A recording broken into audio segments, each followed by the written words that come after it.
We have some breaking news that's coming in on this broadcast. Congress sources now revealed to CNN News 18 that leaders of opposition in Lok Sabha and Rajya Sabha, Rahul Gandhi and Mallikarjun Kharge, have not been called for the presidential banquet that's being hosted for President Putin before he wraps up his India visit later tonight. But sources are suggesting that Shashi Tharoor, Congress member of parliament, a former diplomat, former union minister, he has received the invitation for this particular banquet dinner that is going to be hosted by President Draupadi Murmu for her Russian counterpart.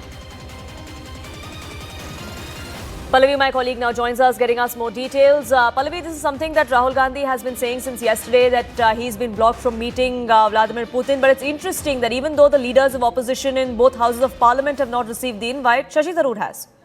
Well, first of all, this is a Congress claim. The Congress claims that both the LOPs, which is Mr. Kharge, who is the LOP in Rajya Sabha, and Rahul Gandhi, who is the LOP in Lok Sabha, both of them have not been extended an invite for the presidential banquet.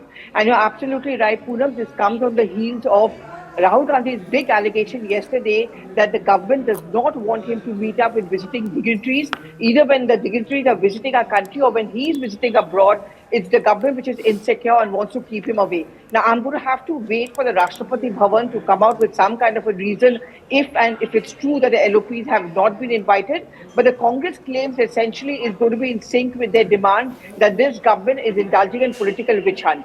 Yes, Shashi Tharoor has been invited, but he was a leader of a delegation. Just recently, he was a part of a documentary series talking about India's history on Russian television. He's also got expertise as having been a part of the UN, and also someone who is actively engaged as far as diplomacy with Russia is concerned.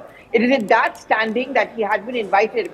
But we also know there's no love lost really between the Congress and Shashi Tharoor. And in fact, Mr. Tharoor has often been engaged on many points in favor of the government or in favor of the BJP, whether it was an Operation Sindoor, whether or the multiple other issues. He's also not been seen by the side of the Congress protests inside Parliament as well. This is going to go one more step ahead in leading to Tharoor's disengagement with the Congress party, and the Congress also accusing the government of political witch hunt on selecting who they want to invite and who they don't want to.